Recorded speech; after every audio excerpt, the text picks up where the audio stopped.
दोस्तों, स्वागत है आपका मूवी ज्ञान चैनल में। आज मैं आपके लिए जो सीरीज लेकर आया हूँ उसका नाम है पाताल लोक सीजन 2।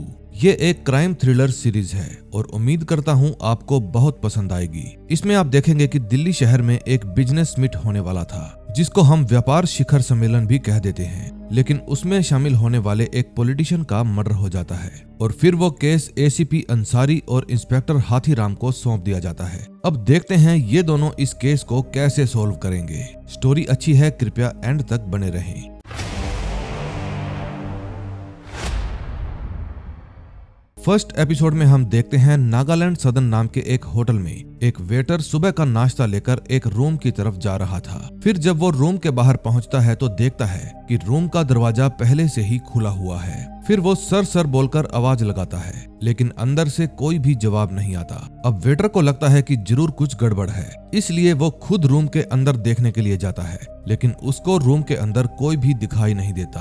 फिर जब वो वॉशरूम के अंदर जाता है तो देखता है कि बाथटब के अंदर एक आदमी की लाश पड़ी है और उसका सिर धड़ से अलग है। ये देखकर वेटर के होश उड़ जाते हैं और वो घबराकर वहां से भाग जाता है। अब इसी मर्डर के चलते एक पुलिस कॉन्फ्रेंस बुलाई जाती है, जिसमें एक लेडी रिपोर्टर पुलिस कमिश्नर से सवाल करती है कि सुनने में आया है कि नागालैंड के कुछ पॉलिटिकल और एक्सट्रीमिस्ट ग्रुप हैं जो कि इस स्मिथ के खिलाफ हैं और नहीं चाहते कि ये स्मिथ हो, तो क्या इन्हीं लोगों ने मिस्टर थॉम को मरवाया है ताकि ये स्मिथ ना हो पाए। फिर पुलिस कमिश्नर कहते हैं, आप मीडिया में इस तरह की खबरें मत फैलाइए, अभी ऐसा कुछ नहीं कहा जा सकता। इन्वेस्टिगेशन जारी है, जैसे ही कोई सबूत हाथ लगेगा तुरंत उस पर कार्रवाई की जाएगी। दोस्तों, ये एक हाई प्रोफाइल केस था जिसकी वजह से पुलिस पर काफी प्रेशर बना हुआ था। इसका मतलब साफ साफ है कि इस केस को पुलिस को जल्द से जल्द सॉल्व करना पड़ेगा। तभी इंस्पेक्टर हाथीराम चौधरी भी अपने थाने में बैठकर टीवी पर यही पुलिस कॉन्फ्रेंस देख रहे थे। कॉन्फ्रेंस में अंसारी भी था, जो अब एसीपी बन गया है। अब उसे ही इस मर्डर केस का इंचार्ज बना दिया गया था। अगर आपने सीजन 1 देखा है तो आपको पता ही होगा कि अंसारी वही है जिसने हाथीराम के अंडर में सब इंस्पेक्टर की ट्रेनिंग की थी। तभी वहां मौजूद एक कांस्टेबल हाथीराम को कहता है, देखिए सर, अपने अंसारी बाबू ने तो लंबी छलांग लगा ली, सीधे एसीपी बन गए। ये सुनकर हाथीराम खामोश हो जाता है। दरअसल हाथीराम सिस्टम की पॉलिटिक्स का शिकार बन गया था। सिस्टम से अलग चलने की वजह से उसका कभी भी प्रमोशन ही नहीं हुआ, जबकि उसके जूनियर्स उससे आगे निकलते रहे, कुछ सही तरीके से लेकिन ज्यादातर गलत तरीके से। तभी थाने में एक औरत अपने बच्चे के साथ आती है और कांस्टेबल को कहती है कि मुझे इंस्पेक्टर साहब से मिलना है, बहुत जरूरी काम है। फिर कांस्टेबल कहता है, साहब अभी बिजी हैं, आपसे नहीं मिल पाएंगे। लेकिन वो औरत जिद करने लगती है, जिसका शोर सुनकर हाथीराम कांस्टेबल को उसे कैबिन में भेजने के लिए कहता है। फिर हाथीराम उससे पूछता है, क्या बात हो गई, इतना शोर क्यों मचाया हुआ है। फिर वो औरत बताती है कि साहब, मेरा नाम गीता पासवान है, मैं अपने परिवार के साथ गाँव में रहती हूँ और मेरा पति यहाँ शहर में काम करता है, लेकिन कुछ दिनों से उसकी कोई भी खबर नहीं है। प्लीज साहब, मेरे पति को ढूंढ दीजिए। फिर हाथीराम कहता है, तेरा पति किसी काम से यहाँ वहाँ गया होगा, 2-4 दिन में आ ही जाएगा। लेकिन गीता कहती है, नहीं साहब, ऐसा पहले कभी नहीं हुआ, मेरा पति ही एकलौता है जो हमारी फैमिली में कमाता है, अगर वो नहीं मिला तो मैं इस बच्चे को कैसे पालूंगी। फिर हाथीराम बच्चे की तरफ देखता है और उसको दया आ जाती है। फिर वो उसकी कंप्लेंट लिखने के लिए तैयार हो जाता है। अब हाथीराम रघु का पता लगाने के लिए उसके घर जाता है। रघु एक बस्ती में अपने दोस्तों के साथ रहता था। फिर हाथीराम रघु के दोस्तों से पूछताछ करता है, लेकिन रघु के दोस्त कहते हैं, साहब रघु कुछ दिनों से घर नहीं आया, हमें लगता है कि उसका किसी लड़की के साथ अफेयर चल रहा था, घर पर घंटों तक किसी लड़की से बात भी किया करता था, शायद उसी के साथ भाग गया होगा। ये बात सुनकर रघु की पत्नी कहती है, नहीं सर, वो ऐसे नहीं है, वो मेरे साथ ऐसा कभी नहीं कर सकते। फिर हाथीराम कांस्टेबल से रघु के सामान की तलाशी लेने को कहता है ताकि उसके बारे में कुछ पता चल सके। तलाशी के दौरान कांस्टेबल को रघु के सामान में एक ट्रेन की टिकट मिलती है और फिर वो उस टिकट को हाथीराम को दिखाता है। फिर हाथीराम उस टिकट को देखता है जो कि नागालैंड के दीमापुर से दिल्ली की थी। फिर वो रघु के दोस्तों से पूछता है कि रघु क्या काम करता था, कहाँ आता जाता था और किसके लिए काम करता था। रघु के दोस्त बताते हैं, साहब रघु जोगी भाई नाम के किसी आदमी के लिए काम करता था, उसी के काम के सिलसिले में रघु का आना जाना लगा रहता था। फिर हाथीराम पूछता है, क्या तुम लोगों को जोगी भाई का पता मालूम है? फिर वे लोग हाथीराम को जोगी भाई का एड्रेस बता देते हैं। फिर हाथीराम अपने साथ एक कांस्टेबल को लेकर जोगी भाई के पते पर पहुंच जाता है। जोगी भाई पहले तो पुलिस को देखकर डर जाता है, लेकिन फिर वो तुरंत अपने आप को संभालता है। हाथीराम जोगी भाई से उसके बिजनेस के बारे में पूछता है। फिर जोगी भाई बताता है कि मेरा फ्रूट्स डिस्ट्रीब्यूशन का बिजनेस है, ऑल ओवर इंडिया से फलों की सप्लाई आती है। फिर हाथीराम रघु की फोटो निकालता है और जोगी भाई को दिखाकर पूछता है, क्या रघु तुम्हारे यहाँ काम करता था? फोटो को ध्यान से देखने के बाद जोगी भाई कहता है, हाँ, ये मेरे ही पास काम करता था, लेकिन 2 हफ्ते पहले रघु ने काम छोड़ दिया। ये बात सुनकर हाथीराम पूछता है, क्यों छोड़ दिया? फिर जोगी भाई बताता है, साहब, रघु जैसे लोग दिहाड़ी मजदूरी करते हैं, जो उनको ज्यादा पैसा देता है वे लोग उनके लिए ही काम करने लग जाते हैं। फिर हाथीराम जोगी भाई को ट्रेन की टिकट दिखाता है और पूछता है कि रघु दीमापुर तुम्हारे ही काम के लिए जाता था ना? फिर जोगी भाई कहता है, हाँ साहब, दीमापुर से मेरे फलों का माल आता था, जिसकी लोडिंग अनलोडिंग के लिए मैं रघु को ही भेजा करता था। फिर हाथीराम कहता है, अगर रघु वापस काम करने के लिए आए तो पुलिस को इन्फॉर्म कर देना। फिर जोगी भाई हाँ में जवाब देता है और हाथीराम वहां से चला जाता है। अब हाथीराम को कुछ गड़बड़ लग रही थी, इसलिए वो अपने साथ कांस्टेबल को कहता है, रेलवे स्टेशन की सीसीटीवी फुटेज मंगवाओ, आखिर पता तो चले कि रघु मियां क्या लाया करते थे। हाथीराम अभी गोदाम से बाहर ही आया था कि तभी उसके पास फोन आता है। उसे इन्फॉर्म किया जाता है कि एक बॉडी मिली है जो रघु की हो सकती है। ये बात सुनते ही हाथीराम तुरंत हॉस्पिटल पहुंच जाता है और देखता है कि उस बॉडी का चेहरा बिगड़ा हुआ था और उसकी पहचान नहीं आ रही थी। अब हाथीराम बॉडी की पहचान करने के लिए रघु की पत्नी को बुलाता है। रघु की पत्नी ये बात सुनकर फूट फूट कर रोने लगती है, लेकिन जब वो लाश को देखती है तो वो इंस्पेक्टर को कहती है कि ये रघु की लाश नहीं है, रघु के पेट पर ऑपरेशन का निशान था, ये रघु नहीं है। तभी रात को हाथीराम ड्यूटी से थका हारा अपने घर पहुंच जाता है। घर आने पर उसे पता चलता है कि उसका साला आया हुआ है, जिसने अभी नई कार खरीदी है, लेकिन हाथीराम के घर की आर्थिक स्थिति ठीक नहीं थी। फिर हाथीराम घर आकर अपनी पत्नी और साले के साथ कमरे में बैठ जाता है और उनसे बातचीत करने लगता है। तभी उसका साला कहता है, जीजाजी, एक फाइनेंस कंपनी है जिसमें एक जॉब वैकेंसी खाली है, वो कंपनी मेरे जान पहचान वाले की है, अगर आप साथ चलकर बात करें तो वो नौकरी मैं आपको दिला दूंगा, उसमें सैलरी भी अच्छी होगी और उस सैलरी से आपके परिवार की सारी समस्याएं भी दूर हो जाएंगी। लेकिन हाथीराम को ये बात अच्छी नहीं लगती, क्योंकि भले ही वो अपनी नौकरी में कम कमाता हो, लेकिन वो अपनी नौकरी से बहुत खुश है, क्योंकि उसको पुलिस का काम करना अच्छा लगता है। यही सोचकर हाथीराम अपने साले को साफ साफ मना कर देता है। फिर उसके साले के चले जाने के बाद उसकी पत्नी कहती है, नौकरी नहीं करनी तो मत करो, लेकिन घर में पैसों की जरूरत तो पड़ेगी ही, क्योंकि हमारे खर्चे दिन ब दिन बढ़ते जा रहे हैं। हमारा बेटा इंजीनियरिंग कर रहा है और उसकी आगे की पढ़ाई के लिए हमें और पैसे चाहिए होंगे। फिर वो हाथीराम को कहती है कि अब मैं घर पर ट्यूशन पढ़ाया करूंगी, ताकि घर में कुछ और पैसा आ पाए और मैं बेटे की पढ़ाई के लिए और पैसा जुटा सकूं।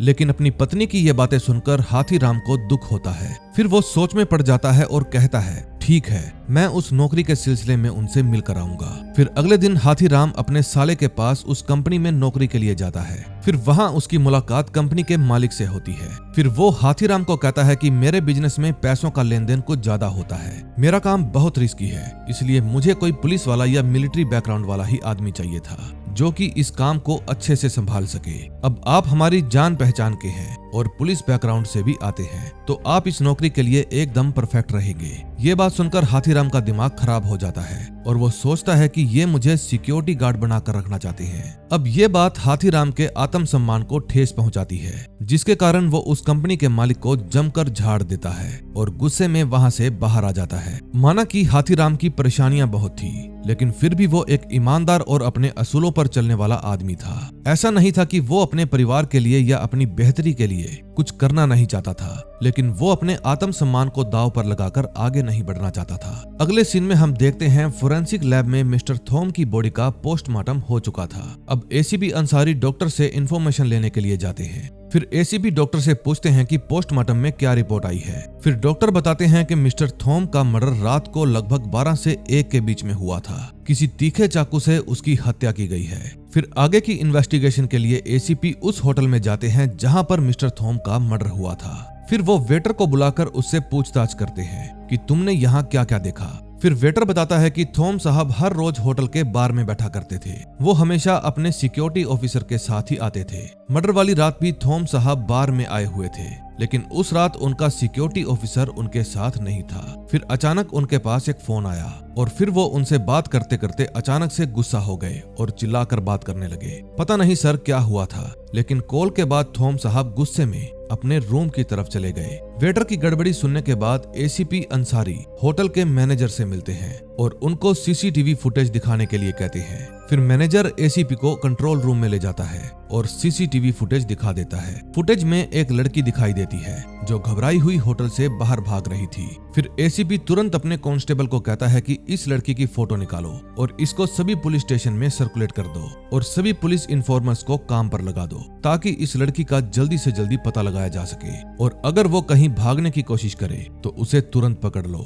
दूसरी तरफ नागालैंड के लीडर्स की कॉन्फ्रेंस हॉल में एक मीटिंग हो रही थी जिसमें हम मिस्टर केन को देखते हैं। मिस्टर केन की उम्र काफी ज्यादा हो गई है और उनकी तबीयत भी अब ठीक नहीं रहती, जिसके कारण एक नर्स हमेशा ही उनके साथ रहती है। मिस्टर केन नागालैंड के एक बहुत ही सम्मानित नेता है। यहाँ के सभी लोग उनकी काफी इज्जत करते हैं और उनकी कही हुई बात को मानते हैं। फिर वो अपने साथियों को कहते हैं कि नागालैंड बिजनेस मीट का हमारे राज्य के लिए, हमारे लोगों के लिए सफल होना बहुत जरूरी है। नागालैंड के सभी नेता मिस्टर केन की बात का समर्थन करते हैं, लेकिन तभी कॉन्फ्रेंस हॉल के बाहर एसीपी अंसारी थॉम के सिक्योरिटी ऑफिसर डैनियल को पकड़ लेते हैं और फिर उससे पूछताछ करने लगते हैं। एसीपी डैनियल से पूछते हैं कि तुम थॉमस की मर्डर वाली रात कहाँ थे, जबकि तुमको थॉम के साथ होना चाहिए था। डैनियल उनकी इस बात का कोई भी जवाब नहीं देता।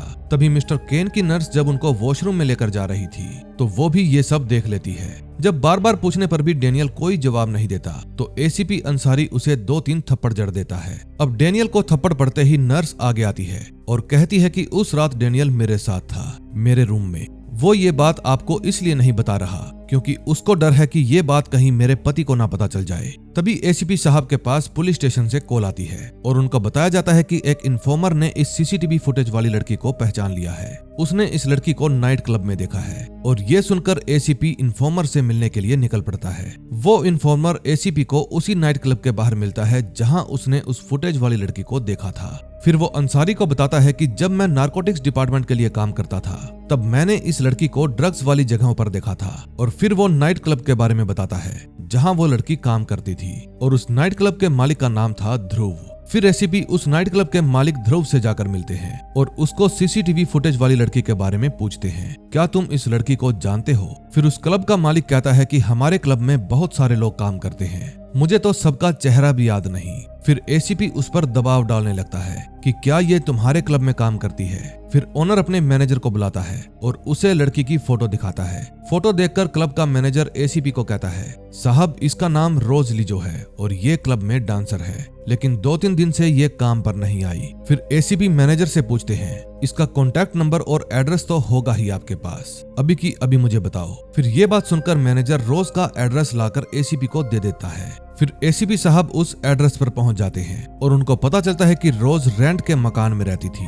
रोज के घर पर अंसारी को ड्रग्स और इंजेक्शन मिलते हैं जिससे साबित हो जाता है कि रोज ड्रग्स एडिक्टेड है। तभी घर की मालकिन बताती है कि रोज अपने बॉयफ्रेंड के साथ अक्सर देर रात घर पर आया करती थी और दोनों पता नहीं क्या क्या करते थे। अब गौर करने वाली बात ये थी कि उसका बॉयफ्रेंड कोई और नहीं बल्कि उसी नाइट क्लब का मालिक ध्रुव था। अब ये बात पता लगते ही एसीपी तुरंत उस ओनर को गिरफ्तार करने के लिए जाते हैं, लेकिन जब तक पुलिस क्लब पहुंचती है तब तक ध्रुव वहां से भाग गया था। दरअसल ध्रुव ने जानबूझकर अंसारी को रोज के घर भेजा था ताकि उसको यहाँ से भागने का समय मिल जाए। अब ये बात पता लगते ही एसीपी ध्रुव को ढूंढने के लिए अपनी टीम लगा देता है ताकि ध्रुव शहर से बाहर ना जा पाए। दूसरी तरफ हाथीराम एक हॉस्पिटल में बैठा हुआ था जहां डॉक्टर इंस्पेक्टर हाथीराम को बताती है कि रघु की वाइफ का एक्सीडेंट हो गया है। हमने उसे बचाने की बहुत कोशिश की लेकिन हम उसको बचा नहीं पाए। तभी हाथीराम की नजर रघु के बच्चे पर जाती है जिसका पिता पहले से ही लापता था और अब तो उसकी माँ की भी मृत्यु हो गई है।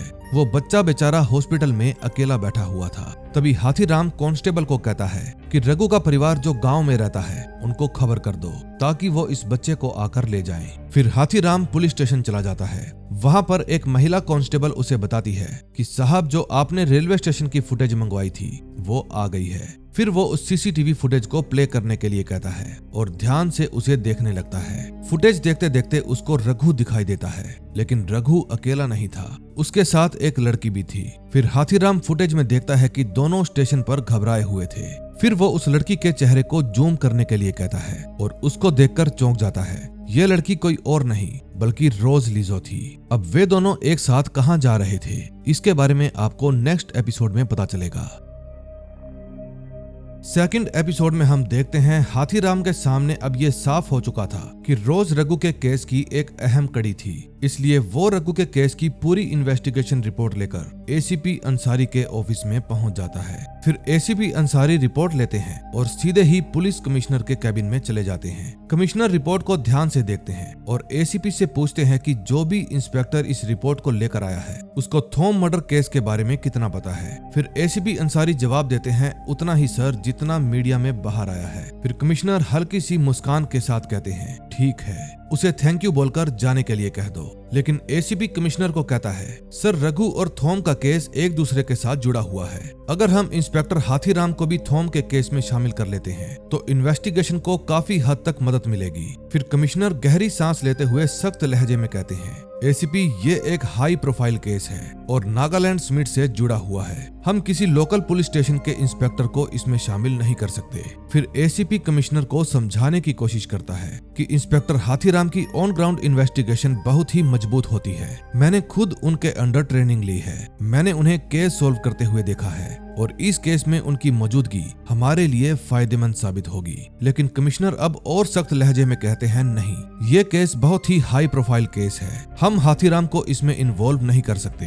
फिर ये बात सुनकर एसीपी अंसारी अपने कैबिन में वापस आ जाते हैं जहां पर इंस्पेक्टर हाथीराम पहले से ही बैठे हुए थे। फिर एसीपी हाथीराम को बताते हैं कि सर कमिश्नर सर ने आपको इन्वॉल्व करने की परमिशन नहीं दी, उनका कहना है कि ये केस बहुत ही हाई प्रोफाइल है। फिर एसीपी की बात सुनकर हाथीराम कहता है, कोई बात नहीं, मैं समझ सकता हूँ कि ये हाई प्रोफाइल केस है और मुझ जैसे मामूली से इंस्पेक्टर को इसमें इन्वॉल्व क्यों करेंगे।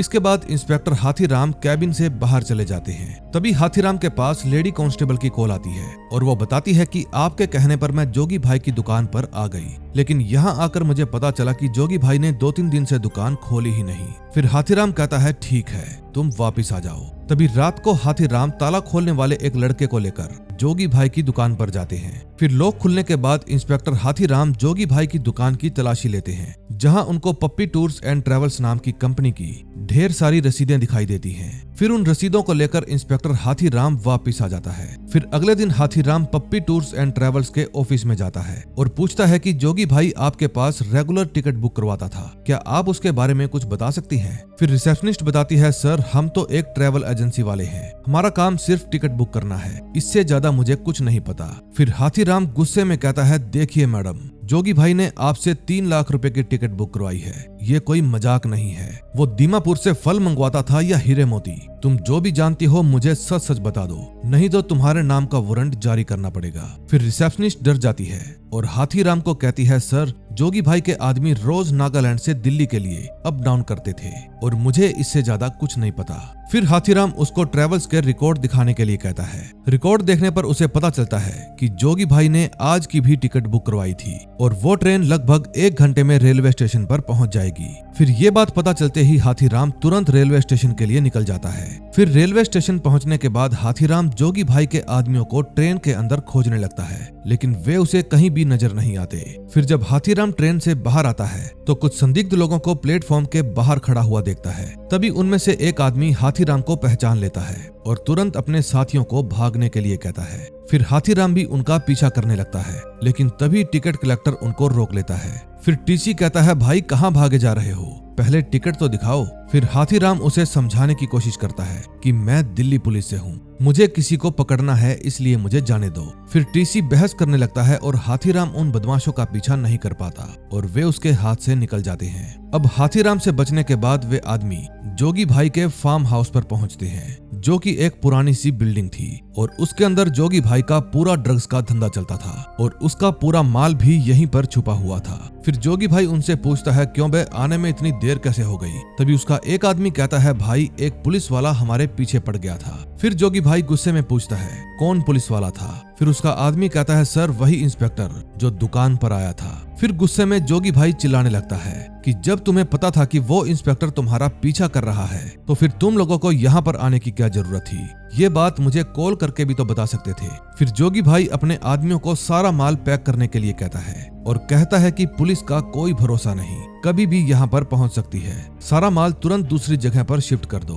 फिर ये कहकर सभी लोग बिल्डिंग के अंदर चले जाते हैं। वहीं दूसरी तरफ हाथीराम भी इस बिल्डिंग के बाहर पहुंच जाता है। फिर वो सबसे छुपते छुपाते बिल्डिंग के अंदर घुस जाता है और छत पर उसे जोगी भाई के लिए काम करने वाले कुछ मजदूर दिखाई देते हैं। फिर हाथीराम उनके पास जाता है और धीरे से कहता है, जैसे खड़े हो वैसे ही खड़े रहो और अगर जेल नहीं जाना चाहते तो शोर मत मचाना। तभी छत पर जोगी भाई का आदमी मजदूरों को बुलाने आता है ताकि सामान लोड हो सके, लेकिन हाथीराम उसके सिर पर मार के उसको बेहोश कर देता है। फिर वो तुरंत एसीपी अंसारी को कॉल करता है और बैकअप भेजने के लिए कहता है, लेकिन अंसारी कहता है, सर वो जगह मेरे अंडर में नहीं है। फिर हाथीराम कहता है, सर ये जगह ना तो आपके अंडर आती है और ना ही मेरे, लेकिन ये केस हम दोनों का है, जल्दी कुछ करिए नहीं तो कुछ भी हमारे हाथ नहीं लगेगा। फिर हाथीराम छत से नीचे आने लगता है और एक एक करके जोगी भाई के आदमियों को ठिकाने भी लगा देता है। जोगी भाई को जब गोली की आवाज सुनाई देती है तो वो समझ जाता है कि यहाँ पुलिस आ गई है और वो जल्दी से भागने की कोशिश करता है,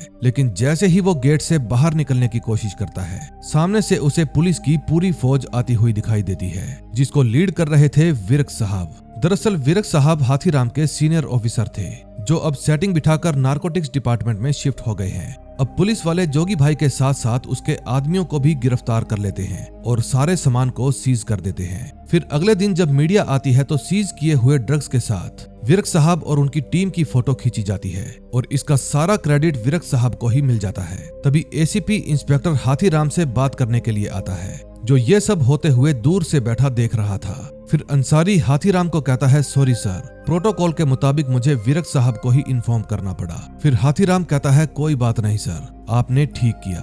वैसे भी रेस में दौड़ रहे घोड़े को पता होता है कि मेडल उसे नहीं मिलेगा, उसे बस घास ही मिलेगी। फिर भी वो पागलों की तरह दौड़ता रहता है और ऐसा ही इस सिस्टम के साथ है। अब अंसारी को भी महसूस होता है कि हाथीराम के साथ ठीक नहीं हुआ, इसलिए वो अपना पूरा मन बना लेते हैं कि अपने सीनियर से जाकर हाथीराम को इस केस में शामिल कर लेंगे। तभी जब विरक साहब जोगी भाई की इन्वेस्टिगेशन करके अंसारी को बताता है कि जोगी भाई किसी ध्रुव नाम के आदमी के लिए काम करता है, तो अंसारी पूछता है, क्या वो नाइट क्लब वाला ध्रुव? फिर विरक कहता है, हाँ वही, और अब मैं उसी को धरने जा रहा हूँ। तभी विरक की नजर हाथीराम पर पड़ती है और वो उससे पूछता है, हाथीराम तू यहाँ क्या कर रहा है? फिर जवाब में अंसारी कहता है, सर आज से इंस्पेक्टर हाथीराम भी इस मर्डर केस की इन्वेस्टिगेशन करेंगे, मैंने डीसीपी सर से परमिशन ले ली है। फिर अंसारी और हाथीराम जोगी भाई की इन्वेस्टिगेशन करने के लिए जाते हैं। फिर हाथीराम जोगी से पूछता है कि रघु कहाँ है? फिर जोगी कहता है, सर रघु को तो मैंने 2 हफ्ते पहले ही काम से निकाल दिया था। फिर ये बात सुनकर हाथीराम उसके मुंह पर खींच के थप्पड़ मारता है और कहता है कि उस दिन तू बोल रहा था कि रघु काम छोड़ के चला गया, अभी तू बोल रहा है कि मैंने उसको निकाल दिया है, सच सच बता दे वरना जीभ खींच लूंगा। फिर वो रोते रोते बताता है, सर आज सच बोल रहा हूँ, रघु पुलिस चेकिंग में पकड़ा गया था, इसलिए मैंने उसको काम से निकाल दिया। दरअसल रघु 50,000 रुपए के साथ पकड़ा गया था। अब मुश्किल से तो मैंने उसे पुलिस से छुड़वाया था, और जब रघु से पूछा गया कि पैसे किसके लिए हैं, तो रघु ने बताया कि वो हर महीने दीमापुर से बॉस की गर्लफ्रेंड के लिए पैसे लेकर आता है। फिर ये बात सुनकर हाथीराम पूछता है, कौन बॉस? फिर जोगी भाई कहता है कि हमारा बॉस ध्रुव है। फिर जब हमारे मालिक को ये बात पता चली कि रघु को पुलिस ने पकड़ लिया था, तो उन्होंने रघु को बहुत मारा और काम से भी निकाल दिया। फिर हाथीराम पूछता है कि दीमापुर से माल सप्लाई कौन करता था? फिर जवाब में जोगी बताता है, मैक्स रिजू नाम का एक आदमी है जो वहां से माल सप्लाई करता है। अब इंस्पेक्टर हाथीराम और एसीपी ध्रुव को पकड़ने के लिए जा ही रहे थे कि तभी एसीपी के पास एक फोन आता है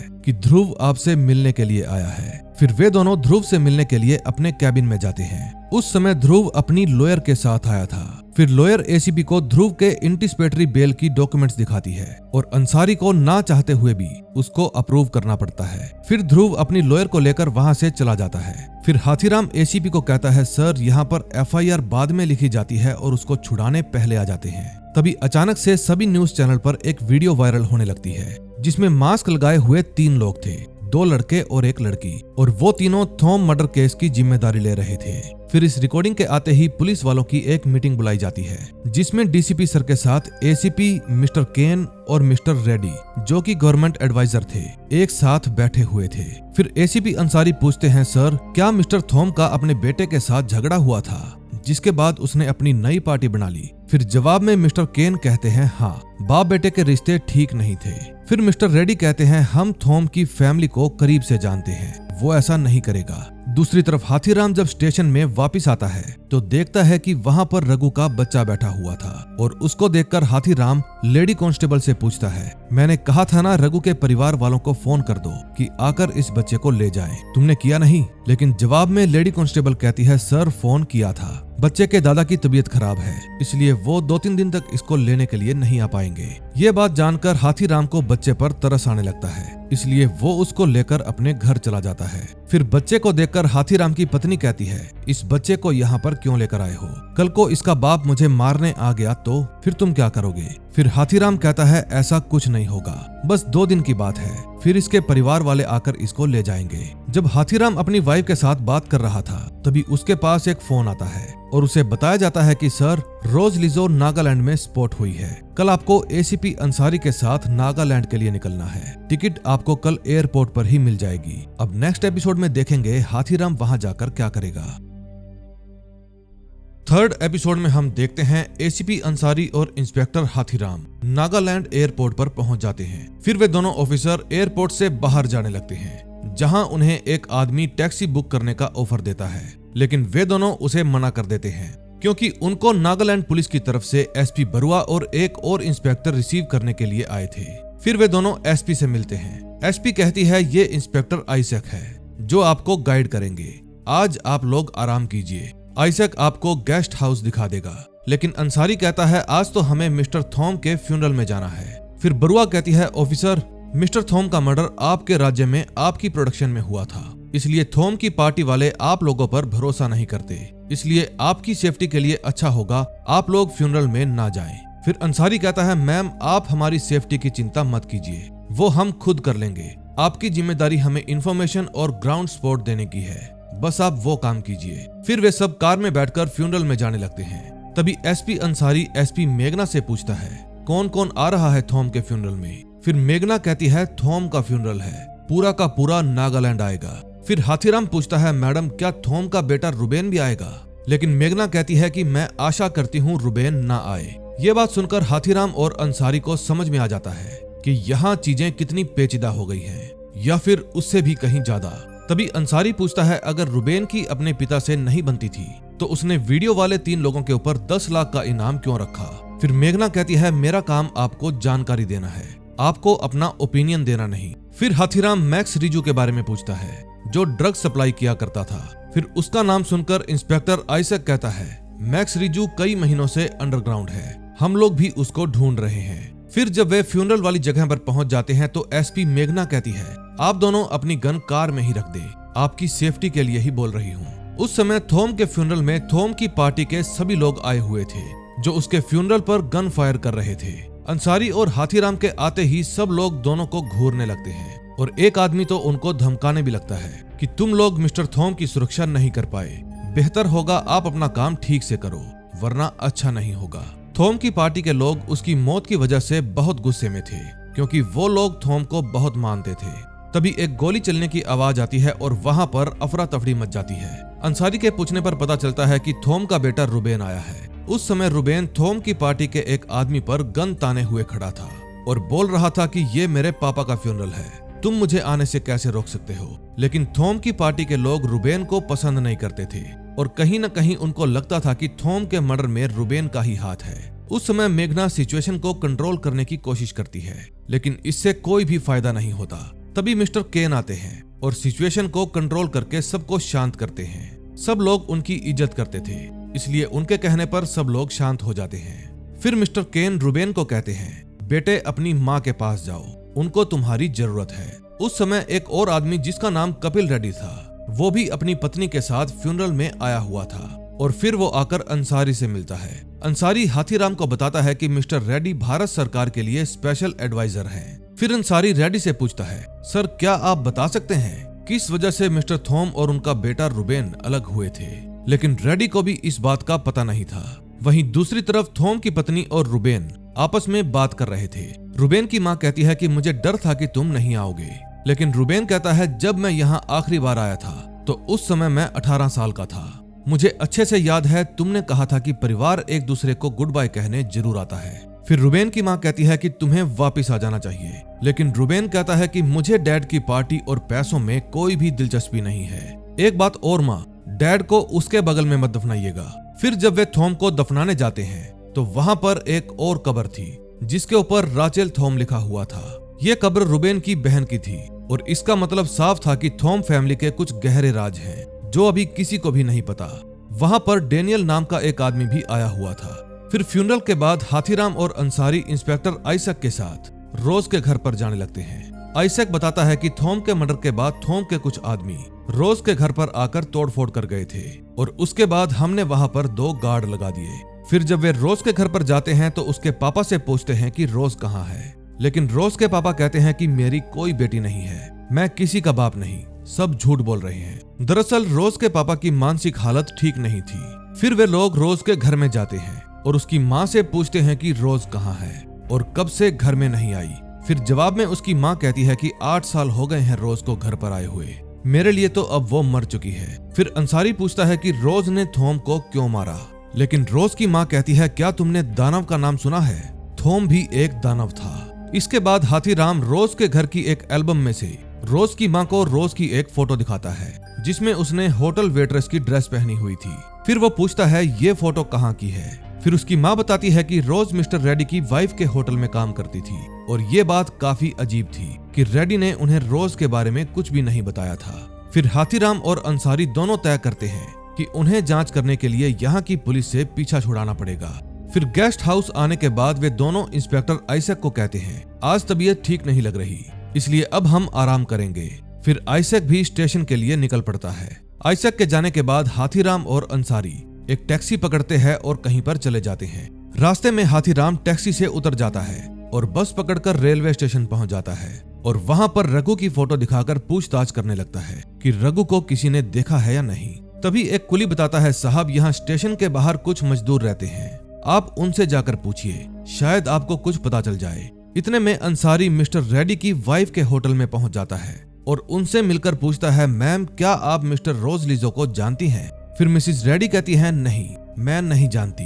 फिर अंसारी मैडम को रोज की फोटो दिखाता है और कहता है देखिए मैम ये फोटो आप ही के होटल की है और इसने ड्रेस भी आपके ही होटल की पहनी है क्योंकि ये आपके होटल में काम करती है। फिर मिसिस रेडी कहती हैं देखिए ऑफिसर मेरे नॉर्थ ईस्ट में 7 होटल हैं और 400 से ज्यादा कर्मचारी मेरे लिए काम करते हैं, हर एक को जानना मेरे लिए संभव नहीं, लेकिन फिर भी मैं अपने मैनेजर से कंफर्म करके बताती हूँ। मैनेजर से बात करने के बाद वो बताती है जी हाँ रोज हमारे लिए ही काम करती थी, लेकिन हमने 2 साल पहले ही उसे काम से निकाल दिया था क्योंकि वो ड्रग एडिक्टेड थी और होटल के कमरे में चोरी भी किया करती थी। इसके बाद अंसारी होटल से बाहर आ जाता है और सोचने लगता है कि अगर रेडी ने जानबूझकर रोज के बारे में नहीं बताया तो इसका मतलब जरूर कुछ गड़बड़ है और वो हम लोगों से कुछ छुपा रहे हैं। दूसरी तरफ हाथीराम मजदूरों से रघु के बारे में पूछ रहा था, लेकिन इतने में वहां पर पुलिस आ जाती है और सभी को दारूबाज समझकर उठा लेती है। उस समय हाथीराम के पास भी आईडी कार्ड नहीं था, इसलिए पुलिस वाले उसे भी अपने साथ ले जाते हैं। पुलिस की वैन में हाथीराम उसी एयरपोर्ट वाले लड़के बिट्टू रहमान को देखता है जो हाथीराम और अंसारी को टैक्सी ऑफर कर रहा था। फिर बिट्टू उन सभी को कहता है कि जिसके पास पैसे हो मुझे दे दो, मैं तुम लोगों को छुड़वा दूंगा, नहीं तो सब लोग कोर्ट के चक्कर काटते फिरोगे। फिर वो हाथीराम को वहां पर देखकर चौंक जाता है और कहता है अरे चौधरी साहब आप यहाँ कैसे। फिर हाथीराम कहता है बता यार इनको मैं दिल्ली पुलिस से हूँ। बिट्टू कहता है आप आईडी कार्ड क्यों नहीं दिखा देते। फिर हाथीराम थोड़ा झुंझलाकर कहता है मेरे पास इस समय आईडी कार्ड नहीं है। फिर बिट्टू मुस्कुराकर कहता है पर्स तो होगा। फिर हाथीराम समझ जाता है कि यहाँ पर मामला पैसे से ही सेट होगा। फिर वो अपना पर्स निकालता है और बिट्टू पुलिस को पैसे देकर हाथीराम को छुड़वा देता है। फिर वे दोनों एक होटल में जाते हैं। फिर हाथीराम बिट्टू से पूछता है तुम्हें मेरा नाम कैसे पता चला। फिर बिट्टू हंसकर कहता है सर जब एसपी मैडम आपको लेने के लिए आई तो मैं समझ गया था कि आप कोई पुलिस वाले होंगे। फिर हाथीराम कहता है कि मुझे लगता है पुलिस में तुम्हारी अच्छी जान पहचान है। फिर बिट्टू बताता है सर पहले मैं भी ड्रग्स दिल्ली ले जाया करता था, लेकिन 6 महीने पहले माल ले जाते हुए पकड़ा गया। तब से मेरे ऊपर नागालैंड में केस चल रहा है। बार बार सुनवाई के लिए मुझे बुलाते रहते हैं और तभी से मैं यहाँ पर फंस कर रह गया। फिर हाथीराम रघु की फोटो दिखाकर पूछता है, क्या तुम इसको जानते हो? ये मैक्स रिजू के लिए काम करता था। फिर बिट्टू कहता है, हाँ, सब लोग मैक्स रिजू का ही माल लेकर जाते हैं। मैक्स रिजू से पहले 2-3 और लोग थे, लेकिन एक एक करके सब लोग एक्सीडेंट में मरते गए। फिर हाथीराम पूछता है कि क्या उनको मैक्स रिजू ने मरवाया है? फिर बिट्टू बताता है कि म्यांमार से नागालैंड जितना भी माल आता है, सारा माल मिस्टर थोम का ही रहता है। तभी इंस्पेक्टर हाथीराम के पास एसीपी अंसारी का फोन आता है। फिर अंसारी कहता है, सर, रोज जहां पर स्पॉट हुई थी, उसने वहां से एक नंबर पर फोन किया था। हमें उसकी लोकेशन मिल गई है, अब हमें वहां पर जाना होगा। फिर हाथीराम तुरंत बिट्टू के पास से निकल जाता है। फिर एसीपी से मिलने के बाद इंस्पेक्टर हाथीराम बताता है कि कुछ समय पहले यहाँ पर रेड हुई थी, जिसमें थोम का 70-80 करोड़ का माल पकड़ा गया था। ये बात सुनकर एसीपी अंसारी कहते हैं कि ये जानकारी हमें एसीपी मेघना द्वारा मिलनी चाहिए थी। फिर वे दोनों उस लोकेशन पर पहुंच जाते हैं जहां पर रोज ने फोन किया था। उस समय एसपी मेघना भी उन दोनों के ही साथ थी। दरअसल रोज ने यहाँ पर डॉक्टर एस्थर को कॉल किया था, जो कि एक रिहैब सेंटर की डॉक्टर है। डॉक्टर से मिलने पर डॉक्टर बताती है कि रोज ने मुझे कॉल किया था। वो बहुत घबराई हुई थी और छुपने के लिए जगह पूछ रही थी। फिर हाथीराम पूछता है कि आपने पुलिस को फोन क्यों नहीं किया, लेकिन डॉक्टर कहती है कि वो मेरी पेशेंट थी, मैं उसे पिछले 8 साल से जानती हूँ। हम लोग एक रिहैब सेंटर में मिले थे और हम काफी करीब हो गए थे। फिर अंसारी डॉक्टर से पूछता है कि क्या रोज ने कभी मिस्टर थोम के बारे में कुछ बताया था? फिर डॉक्टर धीरे से जवाब देती है कि रोज मिस्टर थोम की मिस्ट्रेस थी। ये बात सुनकर उन दोनों के चेहरों के रंग उड़ जाते हैं। फिर वे दोनों डॉक्टर के घर से बाहर आ जाते हैं। अब तक की जांच पड़ताल से एक बात तो क्लियर हो गई थी कि थोम को जैसा बताया जा रहा था वो वैसा बिल्कुल भी नहीं था। फिर अंसारी मेघना से पूछता है, हमें पता चला है कि 1 महीने पहले एक रेड हुई थी जिसमें कुछ मजदूर पकड़े गए थे। अगर हमें उनसे पूछताछ करने का मौका मिल जाए तो शायद कुछ और जानकारी मिल सकती है। तभी मेघना कहती है, मैं आपको उनसे कल मिलवा दूंगी। इस समय उन दोनों पर 2 लोगों ने नजर रखी हुई थी और ये लोग कौन थे ये हमें आगे पता चलेगा। फिर अगले दिन अंसारी और हाथीराम रेड में पकड़े हुए मजदूरों से मिलने जाते हैं। वे सभी मजदूरों को रघु की फोटो दिखाकर पूछते हैं, क्या तुम में से कोई इसको जानता है? फिर उनमें से एक आदमी कहता है, साहब, ये तो रघु है। फिर हाथीराम उत्सुक होकर पूछता है, तुम इसको कैसे जानते हो?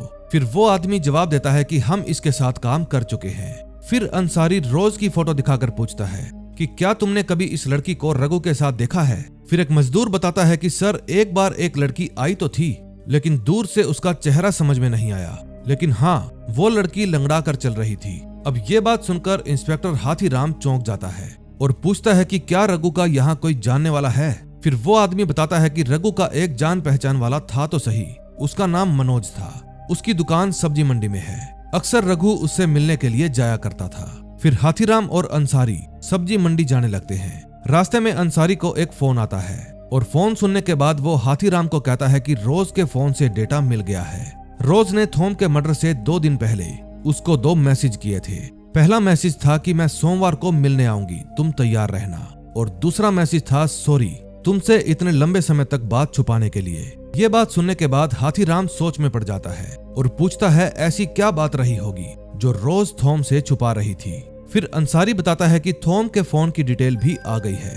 मरने से पहले जब वो होटल बार में किसी से गुस्से से बात कर रहा था तो वो कोई और नहीं बल्कि मैक्स रिजू था। ये बात सुनकर इंस्पेक्टर हाथीराम और भी ज्यादा सतर्क हो जाता है और नोटिस करता है कि कोई उनकी गाड़ी का पीछा कर रहा है। फिर वे दोनों गाड़ी रोकते हैं और पीछा करने वाली कार को भी जबरदस्ती रोककर उनको गन पॉइंट पर ले लेते हैं। उस गाड़ी में वही लोग थे जो इन दोनों पर नजर रखे हुए थे। फिर अंसारी उनसे पूछता है कि तुम लोग कौन हो, और वे दोनों जवाब देते हैं कि हम स्टेट पुलिस से हैं। तभी अंसारी के पास एक फोन आता है और फोन सुनने के बाद वो एसपी मेघना के साथ एक टूटे फूटे घर में जाते हैं, जहां पर एक आदमी ने फांसी लगाकर आत्महत्या कर ली थी, और ये आदमी था मैक्स रिजू। फिर अंसारी मेघना से पूछता है, आपके ऑफिसर हमारा पीछा क्यों कर रहे थे?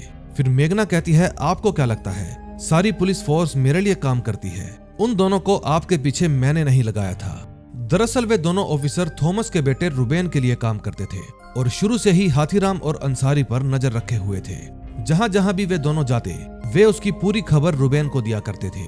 फिर रुबेन अपनी माँ से बात करता है और कहता है कि हमें ये काम जल्दी करना होगा वरना बहुत देर हो जाएगी। तुम जल्दी ही मिस्टर रेड्डी से बात करो। तभी रुबेन के पास एक आदमी आता है और बताता है कि कन्फेशन वीडियो वाले तीनों आदमी की जानकारी मिल गई है।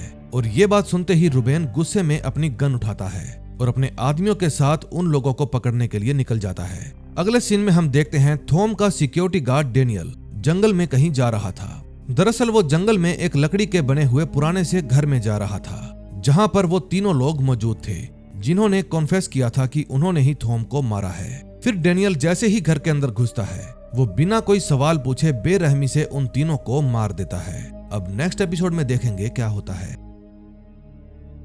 4th एपिसोड में हम देखते हैं एक लड़की अपना चेहरा छुपाए हुए एक आदमी के पास ड्रग खरीदने के लिए जाती है, लेकिन उसके पास पूरे पैसे नहीं थे। ड्रग के लिए वो लड़की आदमी को इधर उधर छूने लगती है। फिर वो आदमी भी ठरकी हो जाता है और उसको एक सुनसान जगह पर ले जाता है। फिर वो आदमी लड़की को अपना चेहरा दिखाने के लिए कहता है और जब वो अपना चेहरा दिखाती है तो वो कोई और नहीं बल्कि रोज लिजो थी। रोज ड्रग की इतनी आदी हो चुकी थी कि अब वो ड्रग के लिए कुछ भी करने को तैयार थी, लेकिन वो आदमी रोज का चेहरा देखकर कहता है कि तुम मेरी बहन जैसी लगती हो, और फिर वो रोज को ड्रग देकर वहां से चला जाता है। इतने में इंस्पेक्टर हाथी और एसपी अंसारी भी जंगल में बने हुए घर में पहुंच जाते हैं और पता लगाने की कोशिश करते हैं कि आखिर उन तीनों को किसने मारा। फिर हाथीराम की नजर मेन गेट पर जाती है जो कि टूटा हुआ नहीं था। फिर वो समझ जाता है कि यहाँ पर जो भी आया था ये लोग उसको जानते थे।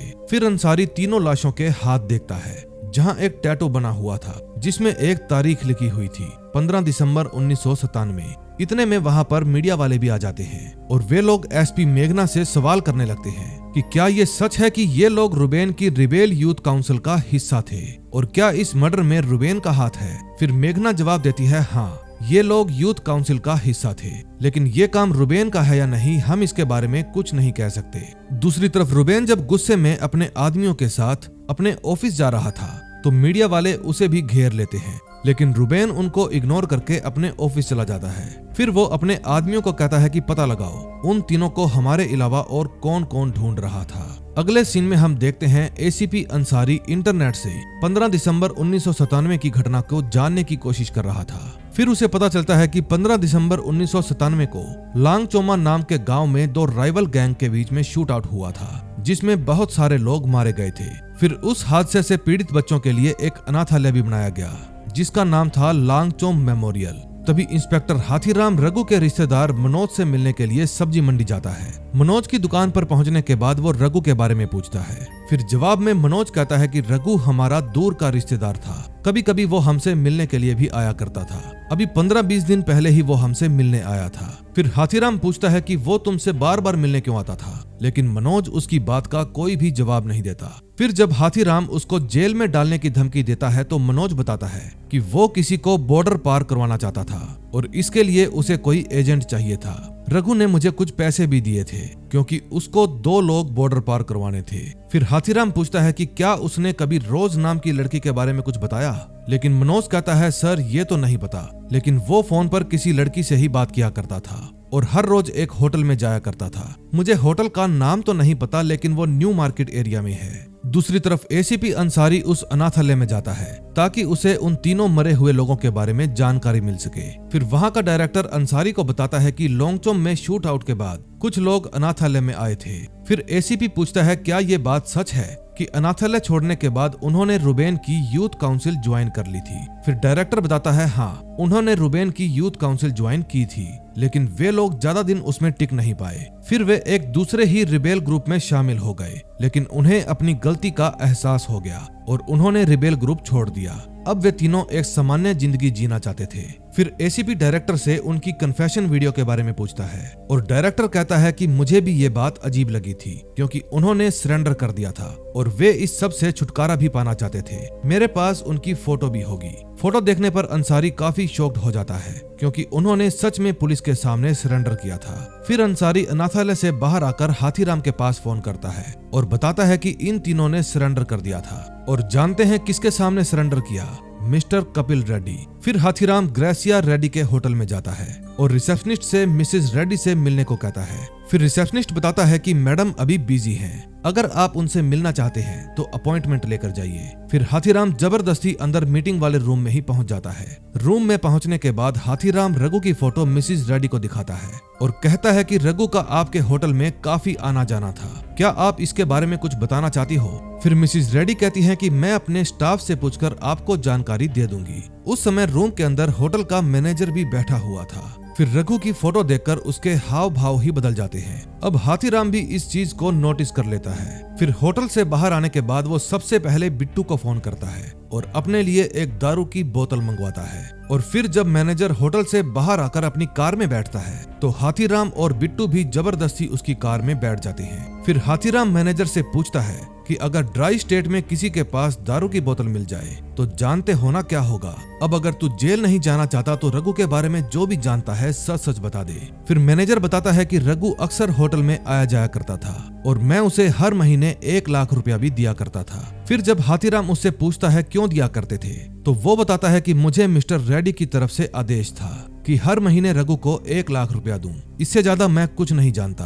फिर हाथीराम और बिट्टू मार्केट में चले जाते हैं और वहां जाकर अंसारी का इंतजार करते हैं। बिट्टू कहता है सर एसीपी साहब से मेरे केस के बारे में भी बात कीजिएगा। इतने में अंसारी भी वहां पर पहुंच जाता है। फिर बिट्टू उन्हें एक क्लब में ले जाता है जहां ड्राई स्टेट होने के बाद भी अल्कोहल मिलता था।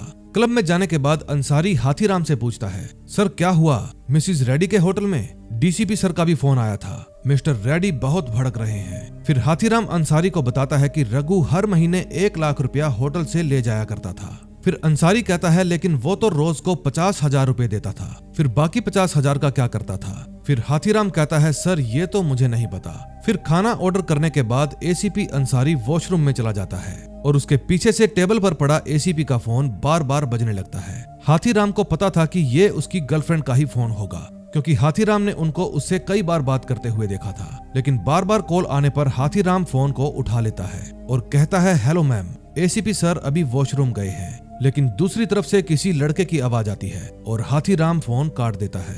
हाथीराम को ये बात समझ में नहीं आती, लेकिन जब एसीपी अंसारी वापस आता है तो उन्हें हाथीराम को देखकर उसकी हरकतें अजीब लगती हैं। फिर वो अपना फोन चेक करता है और समझ जाता है कि हाथीराम को उसके गे होने के बारे में पता चल गया है। फिर वे दोनों कार में एक घर की तरफ जाने लगते हैं। फिर अंसारी हाथीराम को कहता है कि मैंने बहुत बार सोचा कि आपको बता दूं, लेकिन आप तो जानते ही हैं कि डिपार्टमेंट का इन सब को लेकर क्या रवैया है, इसलिए मैं कभी हिम्मत ही नहीं कर पाया। फिर हाथीराम गाड़ी रोककर कहता है देखो सर, एक बार अगर मैं आपको सर ना कहकर बुलाऊं तो चलेगा? एसीपी अंसारी कहता है हाँ। फिर हाथीराम कहता है देख अंसारी, मैं ठहरा पूरा जातिवाद आदमी, मुझे ये सब चीजें समझ में नहीं आती, लेकिन मुझको इतना पता है कि अगर तुझे लग रहा है कि ये सही है तो जो तुम्हारे मन में आए करो, दुनिया चाहे जो मर्जी सोचे।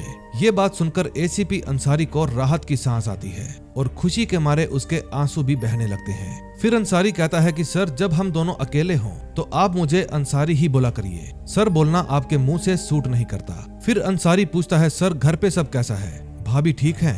हाथीराम कहता है मत पूछ यार, मेरे बेटे का 18वां बर्थडे है, मेरी बीवी चाहती है कि हम उससे मिलने के लिए हॉस्टल में जाएं, लेकिन प्लेन की टिकट बहुत महंगी है, इसी चक्कर में हमारा कई बार झगड़ा भी हो गया।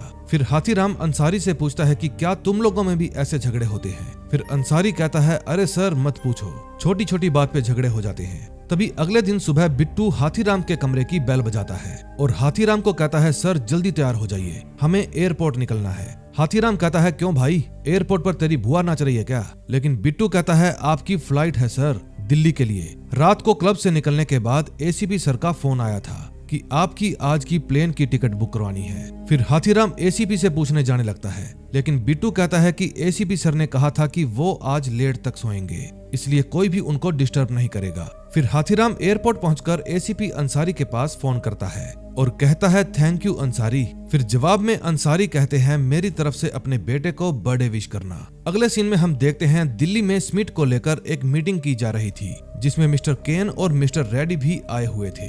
तभी मिस्टर रेड्डी के पास रुबेन का फोन आता है और वो फोन अटेंड करने के लिए मीटिंग से बाहर चले जाते हैं। फिर फोन उठाने के बाद रेड्डी रुबेन को कहता है तुम्हारे पापा यहाँ पर रायता फैला कर गए हैं, पहले मुझे उसे साफ करने दो। फिर रुबेन कहता है मुझे इसके बारे में कुछ नहीं जानना, आप बस मेरे पास पैसे ट्रांसफर करो, आपके पास सिर्फ 1 हफ्ते का समय है। फिर मिस्टर रेडी कहते हैं मुझे पैसे ट्रांसफर करने के लिए और टाइम चाहिए। फिर रुबेन कहता है मैं जानता हूँ आपने ही मेरे पापा को मरवाया है, क्योंकि आप ही थे जिन्होंने आखिरी मोमेंट पर मेरे पापा को स्मिथ के लिए मनाया था। फिर ये बात सुनने के बाद रेडी फोन काट देता है। तभी रुबेन की माँ बताती है कि रेडी की ये पहले से ही प्लानिंग थी, उसने तुम्हारे पापा का सारा पैसा अपने बिजनेस में लगा दिया था। फिर रुबेन कहता है कि आपने पापा को रोका क्यों नहीं। फिर रुबेन की माँ कहती है कि तुम्हें क्या लगता है मैंने उनको रोका नहीं होगा। मुझे खबर मिली है कि मिसिस रेडी इन्वेस्टर से मिल रही है अपनी नॉर्थ ईस्ट की प्रॉपर्टी बेचने के लिए। अगर एक बार उसकी प्रॉपर्टी बिक गई तो हम रेडी से अपने पैसे निकलवा लेंगे। ये बात सुनने के बाद रुबेन अपने आदमियों के साथ एक बंगले में जाता है और वहां पहुंचकर रुबेन मारपीट करने लगता है और उस घर के मालिक को धमकी भी देता है कि वो किसी भी हाल में मिसिस रेडी की प्रॉपर्टी ना खरीदे। इसका मतलब ये वही लोग थे जो मिसिस रेडी के होटल को खरीदने के लिए आए थे। तभी रुबेन से मिलने के लिए एक लड़का आता है और कहता है कि मुझे पता है रोज लिजो कहाँ है। दूसरी तरफ हाथीराम भी अपने घर पर पहुंच जाता है। उस समय घर पर उसका साला भी आया हुआ था और फिर वे लोग सिद्धू से मिलने के लिए निकल पड़ते हैं। हॉस्टल पहुंचने के बाद पता चलता है कि सिद्धू का अपने दोस्तों के साथ बाहर जाने का प्लान है। फिर सिद्धू की माँ कहती है कि हम तुमसे मिलने के लिए आए हैं, तेरे पापा तो नागालैंड से सिर्फ तेरे बर्थडे के लिए आए हैं और तू बोल रहा है कि तुझे बाहर जाना है। फिर सिद्धू कहता है मम्मी मुझे नहीं पता था कि आप लोग आने वाले हैं, अब मेरी टिकट बुक हो चुकी है। फिर हाथीराम कहता है ठीक है बेटा कोई बात नहीं, हम वैसे ही मिलने आ गए थे, जल्दी जल्दी केक काटो तुम लेट हो रहे होगे। तभी अंसारी के पास एक लड़की का फोन आता है और वो बताती है कि मैं जानती हूँ रोज लिजो कहाँ है और फिर वो अंसारी को उसका पता बता देती है। फिर अंसारी हाथीराम के पास फोन करता है लेकिन हाथीराम सिद्धू का केक कटवा रहा था इसलिए कॉल रिसीव नहीं करता। फिर वो एसपी मेघना के पास फोन करता है लेकिन वो तो जानबूझकर फोन नहीं उठाती। फिर एसीपी अंसारी अकेले ही रोज लिजो को पकड़ने के लिए निकल पड़ता है। उस समय रोज लिजो एक घर में थी, तभी कोई उसके घर का दरवाजा खटखटाता है लेकिन जब वो दरवाजा नहीं खोलती तो बाहर से गेट तोड़ दिया जाता है। ये हरकत रुबेन और उसके साथियों की थी, लेकिन इससे पहले कि रुबेन रोज को कुछ कह पाता एसीपी अंसारी वहां पर पहुंच जाता है और फिर उन दोनों के बीच में हाथापाई होने लगती है। तभी मौका देखकर रोज घर से भाग निकलती है। फिर एसीपी भी उसका पीछा करने लगता है और जैसे तैसे उसको पकड़ लेता है। फिर वो रोज को अपनी कार में बिठाकर पुलिस स्टेशन ले जाने लगता है लेकिन तभी डेनियल दूर जंगल में बैठा अपनी स्नाइपर गन से एसीपी अंसारी की गाड़ी पर गोलियां चलाने लगता है जिसके कारण उनकी गाड़ी का एक्सीडेंट हो जाता है। जख्मी रोज उस समय गाड़ी से बाहर निकलती है लेकिन इतने में डेनियल एक गोली रोज पर चला देता है और वो घायल होकर नीचे गिर जाती है और लुढ़क कर ढलान की तरफ जाने लगती है। इतने में अंसारी के पास हाथीराम का फोन आता है लेकिन एक्सीडेंट हो जाने की वजह से वो फोन नहीं उठा पाता। अब जिस जगह पर एक्सीडेंट हुआ था वहीं पर एसीपी अंसारी का फोन भी पड़ा हुआ था जिसमें बार बार हाथीराम की कॉल आ रही थी। उस समय एसीपी अंसारी गाड़ी के अंदर बेसुध हालत में पड़ा हुआ था और डेनियल के द्वारा चलाई हुई गोली एसीपी अंसारी के सिर के पीछे लग चुकी थी। अब हम अगली वीडियो में देखेंगे कि क्या एसीपी अंसारी की मौत हो गई है। 5th एपिसोड की शुरुआत पास्ट से होती है जब अंसारी की पोस्टिंग पहली बार पुलिस स्टेशन में हुई थी। फिर उसका सीनियर विरक अंसारी को हाथीराम के अंडर काम करने के लिए कहता है। उस समय हाथीराम ने भी अंसारी से वादा किया था कि मैं पूरी कोशिश करूंगा कि तुम मेरी तरह नहीं बनोगे। अब कहानी प्रेजेंट में आती है।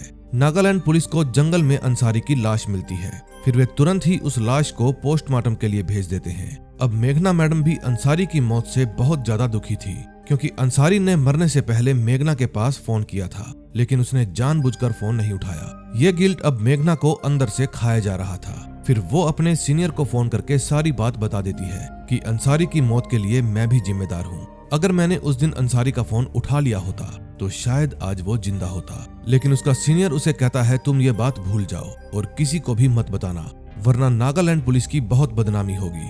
फिर मेघना भी उनकी बात मान जाती है और किसी को भी कुछ नहीं बताती लेकिन अंदर ही अंदर वो बहुत ज्यादा दुखी थी। अगले दिन अंसारी की बॉडी को दिल्ली पुलिस के पास भेज दिया जाता है। अंसारी की लाश देखकर हाथीराम बहुत ज्यादा दुखी हो जाता है क्योंकि वो अंसारी की मौत का जिम्मेदार खुद को मान रहा था क्योंकि उसने भी अंसारी का फोन नहीं उठाया था। अब अंसारी के परिवार में कोई था नहीं इसलिए सभी पुलिस वाले मिलकर उसको दफनाने जाते हैं। तभी अंसारी का बॉयफ्रेंड आखिरी बार उसे देखने के लिए आता है। अंसारी को इस हालत में देखकर वो फूट फूट कर रोने लगता है। फिर अंसारी को दफना दिया जाता है। अगले दिन एक जांच कमेटी बिठाई जाती है। पूछताछ के दौरान ऑफिसर्स हाथीराम से पूछते हैं कि उस दिन तुम कहाँ थे जब अंसारी की मौत हुई। हाथीराम जवाब देता है, सर मैं उस दिन अंसारी सर की इजाजत लेकर अपने बेटे से मिलने के लिए दिल्ली चला आया था। फिर ऑफिसर कहते हैं, अंसारी तो अब जिंदा नहीं है, आखिर तुम्हारी बात पर कौन यकीन करेगा। अगर तुम्हें अपनी नौकरी बचानी है तो सारा इल्जाम अंसारी पर ही डालना होगा कि उसकी मौत उसी की गलती से हुई है, वरना तुम्हारी नौकरी जा सकती है। मजबूरी में हाथीराम को ना चाहते हुए भी अंसारी पर ही पूरा इल्जाम लगाना पड़ता है, लेकिन ऐसा करते वक्त वो अंदर से बहुत ज्यादा दुखी था। दूसरी तरफ न्यूज में बताया जाता है कि रुबेन के आदमियों ने अंसारी को मार डाला और अब नागालैंड पुलिस हर जगह रुबेन को ढूंढ रही है। तभी हम रुबेन को देखते हैं, वो फोन पर अपनी माँ से बात कर रहा था। वो अपनी माँ को कहता है, माँ मैंने अंसारी को नहीं मारा, मुझ पर झूठा इल्जाम लगाया जा रहा है। फिर अपनी माँ से बात करने के बाद रुबेन अपना फार्म हाउस छोड़कर कहीं और चला जाता है। तभी कुछ समय बाद एसपी मेघना अपने कुछ ऑफिसर्स के साथ रुबेन के फार्म हाउस पर पहुंचती है, लेकिन उसको वहां पर रुबेन नहीं मिलता। फिर वो अपने बंदों को रुबेन का पता लगाने के लिए कहती है। इसी दौरान रुबेन पुलिस से बचने के लिए जंगल में चला जाता है, लेकिन तभी उसे रेडी का फोन आता है। रेडी कहता है, रुबेन तुम्हें पुलिस के सामने सरेंडर कर देना चाहिए, नहीं तो तुम्हारे लिए मुश्किलें और ज्यादा बढ़ जाएंगी और मैं वादा करता हूँ कि मैं तुम्हें बचा लूंगा। फिर रुबेन गुस्से में कहता है कि मैं तुम्हारे जैसे इंसान पर भरोसा बिल्कुल नहीं कर सकता। तुम मुझे जेल में डालकर खुद मेरी जायदाद पर कब्जा करना चाहते हो, मैं कभी भी खुद को सरेंडर नहीं करूंगा। इतना कहने के बाद रुबेन फोन काट देता है। दूसरी तरफ हाथीराम थाने में निराश बैठा हुआ था, क्योंकि उसको अपने फैसले पर बहुत ज्यादा अफसोस हो रहा था। तभी एक ऑफिसर हाथीराम को कहता है कि हम सब सिस्टम के कुत्ते हैं, हमें अपने मालिक की ही सुननी पड़ती है, वरना हमें उठाकर बाहर फेंक दिया जाएगा। हाथीराम भी उसकी बात से सहमत था। फिर जब हाथीराम अपना काम कर रहा था, तभी उसे अंसारी के बॉयफ्रेंड का फोन आता है। फिर वो हाथीराम को अपने घर पर बुलाता है। जब हाथीराम वहां पर पहुंचता है तो अंसारी का बॉयफ्रेंड उससे पूछता है कि अंसारी की मौत कैसे हुई थी, लेकिन हाथीराम उसे ये कहकर मना कर देता है कि मैं इस बारे में अब और कोई बात नहीं करना चाहता। मैं जानता हूँ कि अंसारी एक ईमानदार ऑफिसर था और मैं किसी भी हाल में उसे इंसाफ दिलाकर रहूंगा। उसके बाद हाथीराम अपने घर आ जाता है, जहां उसका साला उसकी पत्नी से कह रहा था कि जीजाजी को ये नौकरी छोड़ देनी चाहिए, इस नौकरी में हमेशा ही जान का खतरा बना रहता है। फिर ये बात सुनकर हाथीराम को बहुत ज्यादा गुस्सा आ जाता है और वो अपने साले को घर से बाहर निकाल देता है। फिर वो अपनी पत्नी को कहता है कि मैं ये नौकरी कभी नहीं छोड़ूंगा, तुम्हारी जिद की वजह से ही अंसारी की मौत हुई है, अगर मैं यहाँ पर नहीं आता तो अंसारी के साथ ऐसा नहीं होता। इसके बाद हाथीराम क्लब की सीसीटीवी फुटेज चेक करता है, जिसमें ध्रुव रोज के साथ कहीं जा रहा था। यह देखकर हाथीराम समझ जाता है कि ध्रुव ने झूठ बोला था कि वो रोज से काफी समय से नहीं मिला। अब हाथीराम और विरक ध्रुव से मिलने के लिए उसके घर जाते हैं और देखते हैं कि वहां उसकी सगाई की पार्टी चल रही थी। फिर वे दोनों उसे अकेले में ले जाकर रोज की सच्चाई बताने को कहते हैं। फिर डर के मारे ध्रुव सब कुछ उगल देता है। वो बताता है कि रोज और रघु मेरे बार में काम किया करते थे। मुझे पता चला कि रोज और थोम का अफेयर चल रहा था। थोम रोज को अपना रिश्ता छुपाने के लिए हर महीने 50,000 रुपए दिया करता था। उन दिनों मुझे भी पैसों की जरूरत थी, इसलिए मैंने रोज को कहा कि तुम थोम को ब्लैकमेल करके उससे 2 करोड़ रुपए मांगो। फिर रोज मेरी बात मान गई और उसने थोम के पास फोन करके उससे 2 करोड़ रुपए की डिमांड की। फिर मैं खुद रोज को पैसे लेने के लिए थोम के होटल पर लेकर गया, लेकिन रोज होटल से बिना पैसे लिए ही भाग गई। उसको भगाने में रघु भी उसके साथ था। ये सुनकर हाथीराम चौंक जाता है। अगले सीन में हम देखते हैं डेनियल जंगल में रोज को मारने के लिए उसको ढूंढ रहा था, लेकिन तभी उसे एक बच्चा मिलता है। फिर डेनियल उस बच्चे को रोज की फोटो दिखाकर पूछता है कि इस लड़की को कहीं देखा है, लेकिन बच्चा मना कर देता है। दूसरी तरफ मेघना अपने बेटे को पढ़ा रही थी, लेकिन तभी उसके पास आइजैक का फोन आता है कि रोज मिल गई है, लेकिन उसकी हालत बहुत ज्यादा खराब है। ये बात सुनते ही मेघना तुरंत हाथीराम को फोन करती है और बताती है कि अगर हम चाहें तो रोज की हेल्प से अंसारी के कातिल का पता लगा सकते हैं। हाथीराम भी उसकी हेल्प करने के लिए तैयार हो जाता है। अब हाथीराम जल्दी से नागालैंड जाने के लिए अपना सामान पैक करता है, लेकिन जाने से पहले वो अपनी पत्नी को कहता है कि मैं अपने ऊपर इतना बड़ा बोझ लेकर नहीं जी सकता, मुझे अंसारी को इंसाफ दिलाना ही होगा। और इतना कहकर वो नागालैंड के लिए निकल पड़ता है। अब नेक्स्ट एपिसोड में देखेंगे क्या होता है। 6th एपिसोड की शुरुआत फ्लैशबैक से होती है। समय है 10 साल पहले का, जब रुबेन अपनी माँ से बात कर रहा था। वो कहता है कि मैं अपने बाप के साथ नहीं रह सकता क्योंकि उस इंसान ने हमें धोखा दिया है। फिर रुबेन की माँ कहती है कि तुम इतना गुस्सा मत करो, मैं अपने बच्चों के लिए उस आदमी के साथ रह लूंगी। तभी रुबेन की बहन चाकू से अपने हाथ की नस काट लेती है। और उसकी तुरंत ही मौत हो जाती है। अब कहानी प्रेजेंट में आती है। एसपी मेघना रोज को एक हॉस्पिटल में एडमिट करा देती है। उस समय रोज की हालत बहुत ज्यादा नाजुक थी। तभी हाथीराम भी नागालैंड पहुंच जाता है। फिर उसे बिट्टू मिलता है।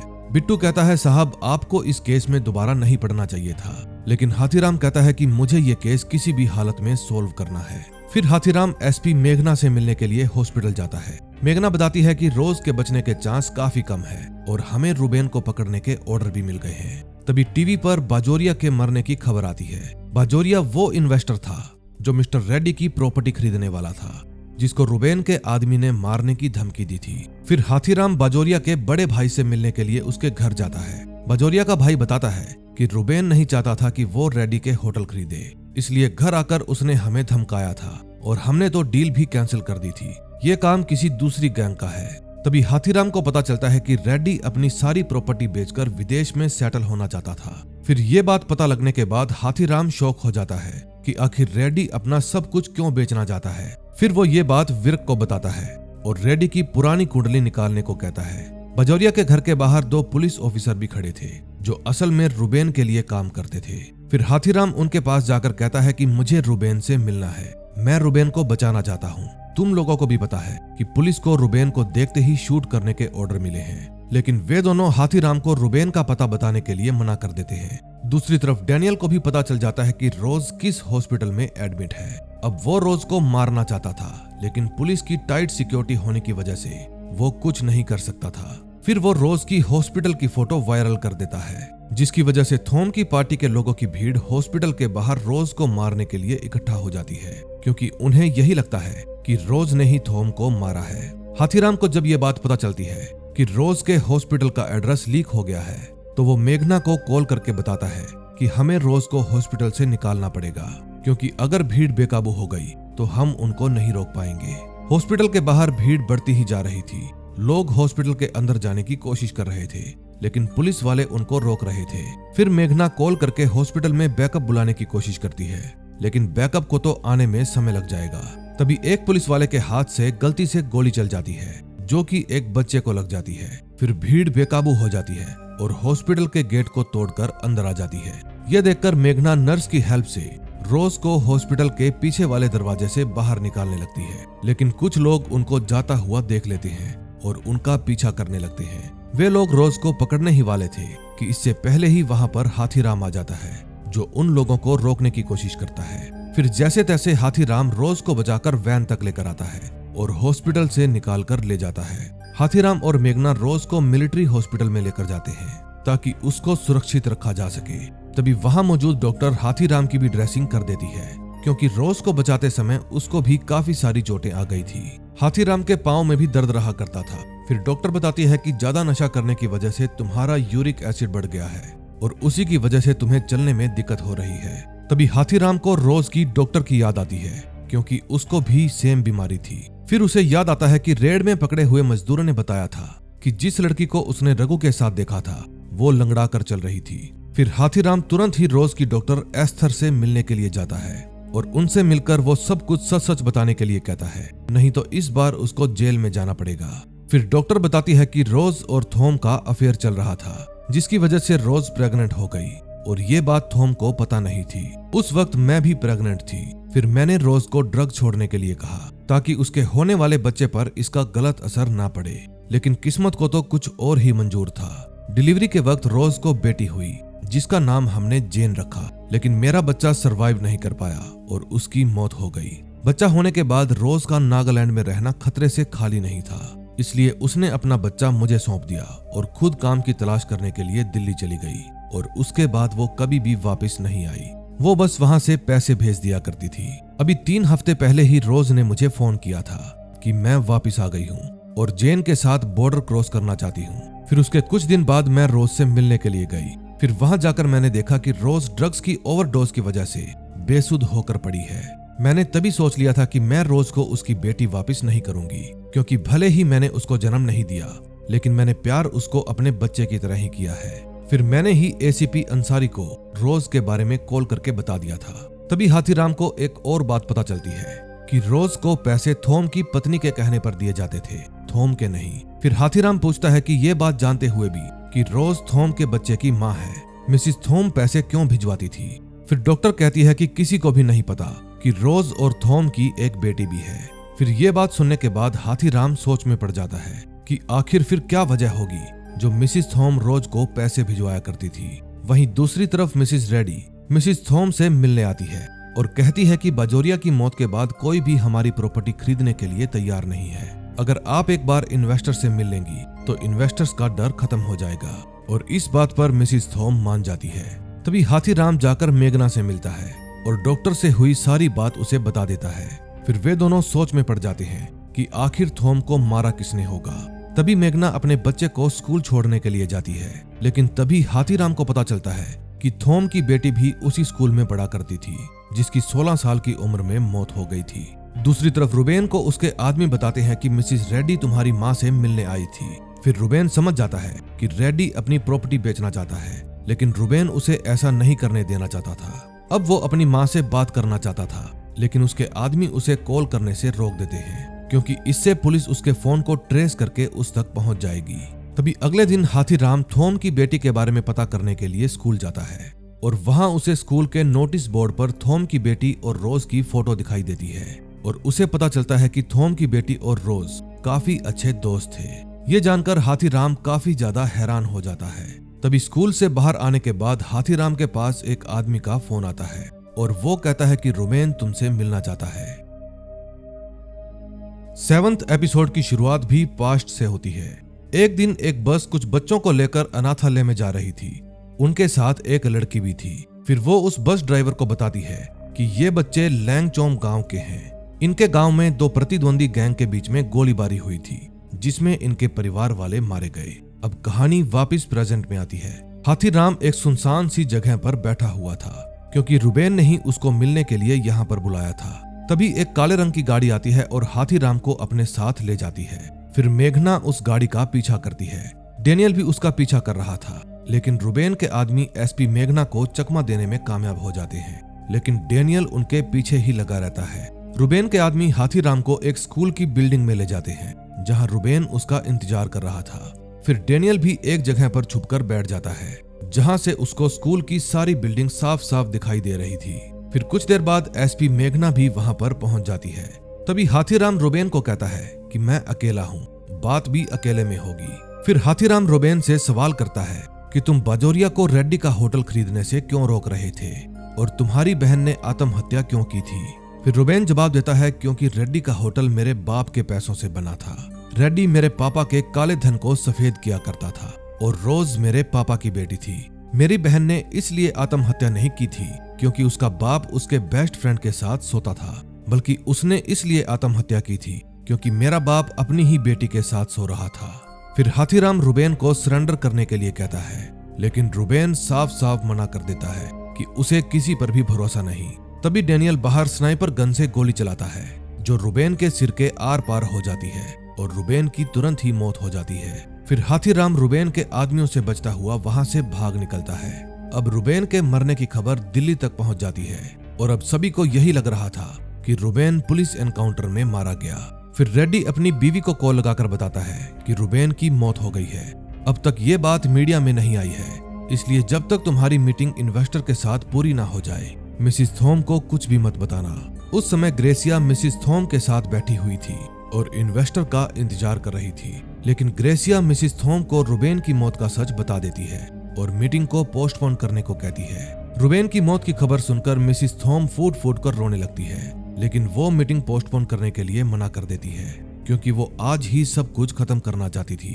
दूसरी तरफ एसपी मेघना अपने सीनियर ऑफिसर से मिलने जाती है और वो उसे कांग्रेचुलेशन कहकर क्रिसमस सेलिब्रेट करने के लिए कहते हैं। तभी हाथीराम के पास विरक की कॉल आती है कि रेड्डी पर दिल्ली नारकोटिक्स ने एक केस फाइल किया है, लेकिन रेड्डी की पहुंच बहुत ऊपर तक है, जिसके चलते उसने इस केस की फाइल ही गायब करवा दी है। फिर हाथीराम एसपी मेघना से मिलकर उसको बताता है कि थॉम तो स्मिट में पार्ट ही नहीं लेना चाहता था।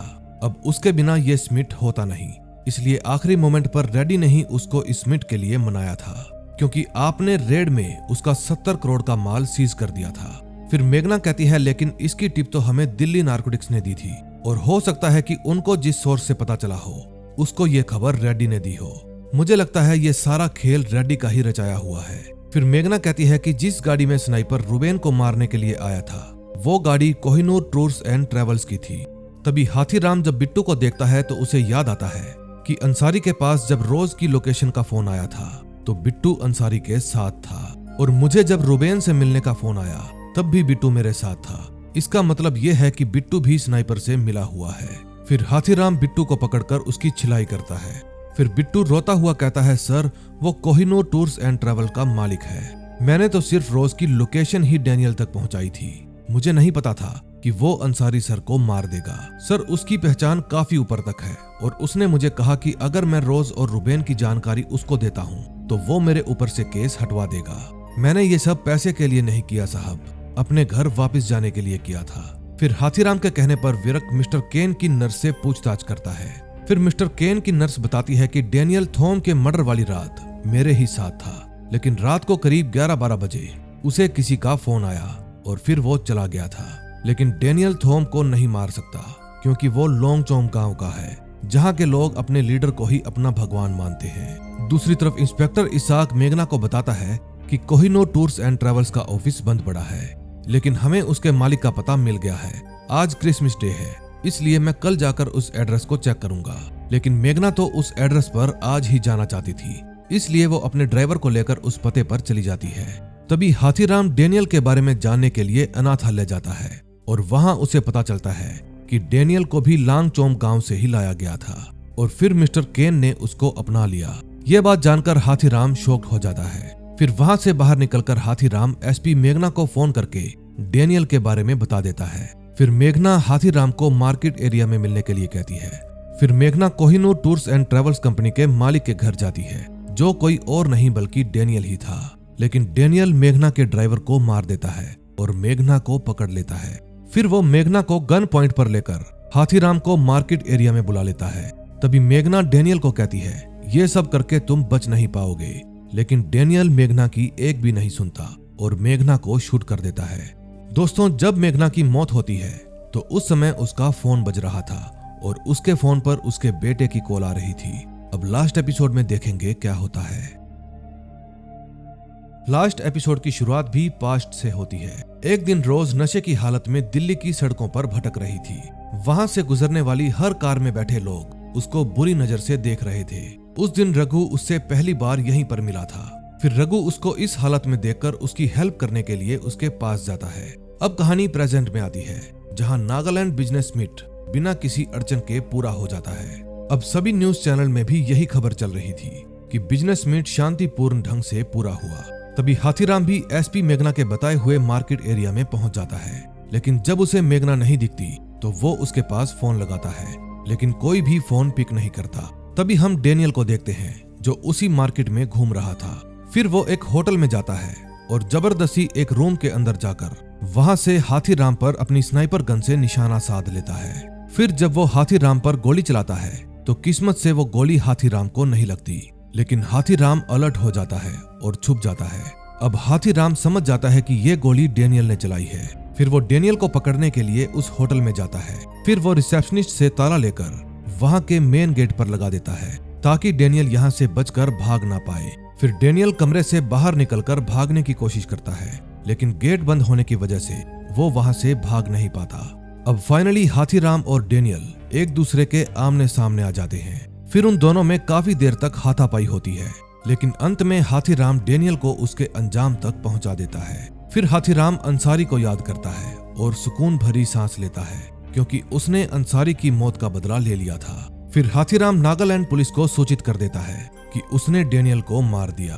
तभी इंस्पेक्टर इसाक उसे बताता है कि डैनियल ने हमारी एसपी मेघना को भी मार डाला क्योंकि उसके घर पर हमें मेघना मैडम की लाश मिली है। फिर अगले दिन हाथीराम इसाक को कहता है कि मुझे मिस्टर केन से मिलना है, लेकिन उस समय मिस्टर केन के घर के बाहर लोगों की भीड़ जमा थी। वहां पर मीडिया वाले भी आए हुए थे क्योंकि नागालैंड बिजनेस मीट के सफल होने की खुशी पूरे नागालैंड में छाई हुई थी। सभी लोगों के चेहरे पर मुस्कान थी और सब लोग मिस्टर केन का धन्यवाद करने के लिए ही यहाँ पर आए हुए थे क्योंकि उनके अत्यधिक प्रयासों के कारण ही आज का ये दिन संभव हो पाया है। फिर हाथीराम मिस्टर केन से मिलने के लिए उसके घर जाता है।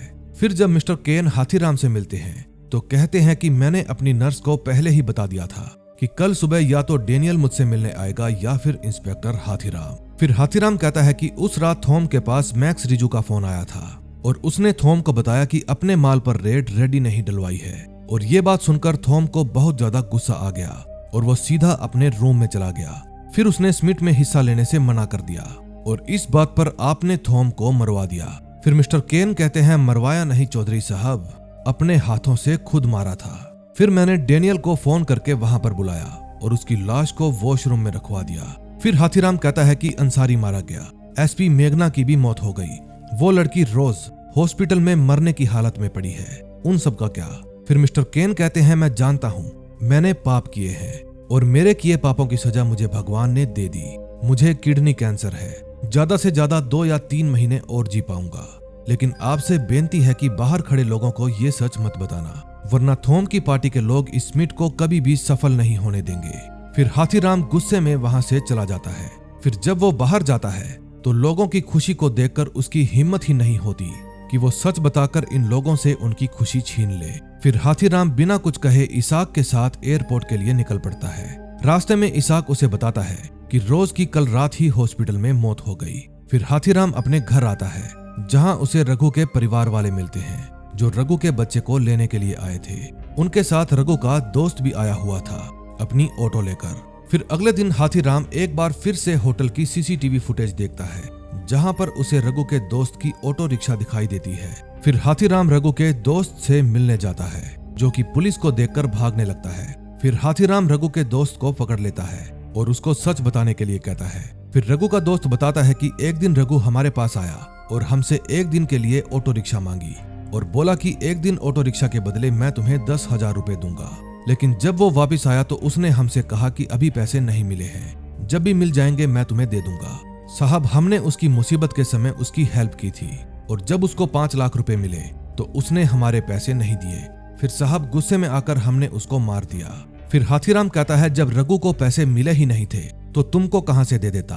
फिर हाथीराम विरक को बताता है कि रघु की सिर्फ इतनी गलती थी कि वो रोज की हेल्प करना चाहता था। फिर विरक हाथीराम को कहता है, चौधरी साहब, मैं हमेशा से ही जानता था कि तुम मुझसे अच्छे ऑफिसर हो, लेकिन मुझे यह भी पता था कि मैं तुमसे आगे निकल जाऊंगा, क्योंकि सिस्टम एक नाव की तरह है और इस नाव में बहुत सारे छेद हैं। इन छेदों के बारे में सबको पता है, लेकिन तू उन भूतियों में से है जो उस छेद को ठीक करने में लगे रहते हैं, जबकि मैं उनमें से हूँ जो नाव को ठीक करने की बजाय खुद को बचाता हूँ।